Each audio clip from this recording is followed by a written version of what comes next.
In this video, we will talk about brain implants could help treat and possibly cure severe depression. So make sure to watch the full video. Hi guys, welcome to a new video from RS Technology. Before we get started, make sure to subscribe to our channel. Depression is a serious and unfortunately quite common health condition. According to the American Psychiatric Association, it affects 1 in 15 adults every year, while 1 in 6 people will experience depression sometime during their life. That's a lot of people. It's not always clear what causes depression. It can be an imbalance in brain chemistry or a byproduct of personality, environmental factors, or genetics. The good news, though, is there are many treatment options from medication to psychotherapy to electroconvulsive therapy (ECT). And now, there may be a new treatment on the horizon: brain implants. Researchers have been experimenting with brain implants to treat depression, and the results have been surprising. While they may not be widely available anytime soon, it bodes well for the future of treating this insidious disease. One day it could even be a depression cure. Why are brain implants effective as a depression cure? Electroconvulsive therapy, or ECT, is an effective treatment for severe depression cases, but it's not a depression cure. While it's more conventionally known as shock therapy, it's very different from the historical practice. It's done under general anesthesia, according to the Mayo Clinic, and involves passing electrical currents to parts of the brain. The end goal is to trigger a seizure which will alter brain chemistry. While there's no guarantee it will work, it can have an effect on the most serious depression cases that don't respond to other treatments. Brain implants work similarly. In a paper published in Nature Medicine, scientists detail how they treated an individual with major depressive disorder who didn't respond to any other treatment, including ECT. A team at the University of California, San Francisco implanted a device called NeuroPace RNS, originally approved for epilepsy treatment, into the right hemisphere of the patient's brain, and thanks to a wire, it was able to monitor the patient's amygdala for signs of depression and provide electric stimulation to counter the effects. What does a brain implant look for? Before implanting the NeuroPace RNS, researchers studied the patient's brain closely. They engaged in stimulus response mapping, according to the study, which monitored the effects of stimulating different parts of the brain. As a result, scientists were able to discover treatment locations to stimulate in order to counter the effects of the patient's deep depression. As a Scientific American article notes, the team found that by activating an area of the patient's brain in the ventral striatum, they were able to produce feelings of glee and happiness. But it wasn't enough to know which area to stimulate in order to provide treatment. Scientists also needed to know when to administer this treatment.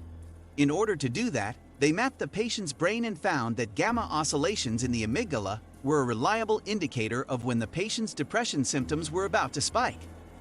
What does a brain implant do to fight depression? Thanks to the wire placed into the patient's amygdala, the implant knew exactly when to administer treatment. It did so in 6-second bursts, stimulating the area of the ventral striatum that increased the patient's happiness until the gamma oscillations decrease. Once that happened, treatment was deemed effective, and the implant was turned off until the next time gamma oscillations triggered another wave. It provided the patient gentle stimulation as needed throughout the day. According to a University of California San Francisco study, the patient reported that her depression symptoms have virtually disappeared over the months she's been using the implant. What's next for brain implants and depression? It's important to note that this is just a study of one person, so it's definitely too early to label this brain implant a depression cure. But it's incredibly promising. The next step for scientists is to work with the patient to spend 6 weeks off the device and 6 weeks with it turned on in order to evaluate whether the disappearance of symptoms could be a placebo effect. This brain implant has a long way to go before it's available for wider use, but it's certainly an interesting start.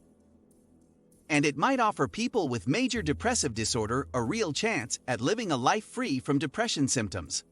How it works. Researcher Dr. Catherine Scangos, who is a psychiatrist at the university, said the innovation was made possible by locating the depression circuits in Sarah's brain. We found one location, which is an area called the ventral striatum, where stimulation consistently eliminated her feelings of depression. And we also found a brain activity area in the amygdala that could predict when her symptoms were most severe. The scientists say a lot more research is needed to test the experimental therapy and determine if it can help more people with severe depression and perhaps other conditions too. Personalized treatment.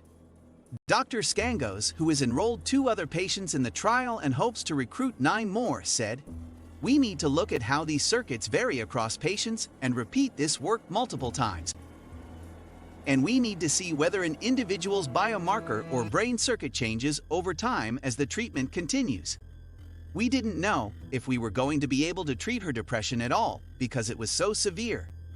So in that sense, we are really excited about this. It's so needed in the field right now. Dr. Edward Chang, the neurosurgeon who fitted the device, said, "To be clear, this is not a demonstration of efficacy of this approach. It's really just the first demonstration of this working in someone, and we have a lot of work ahead of us as a field to validate these results to see if this actually is something that will be enduring as a treatment option." Prof. Jonathan Reuser, a neuroscience expert at University College London in the UK, said, "Although this kind of highly invasive surgical procedure would only ever be used in the most severe patients with intractable symptoms, it is an exciting step forward due to the bespoke nature of the stimulation. It is likely that if trialed in other patients, different recording and stimulation sites would be required, as the precise brain circuitry underlying symptoms probably varies between individuals. As there was only 1 patient and no control condition, it remains to be seen whether these promising results hold in clinical trials. What do you think of our video? Let me know in the comment section below. If you enjoyed this video, make sure to hit that like button. Also, subscribe to our channel before you go. Thank you for watching.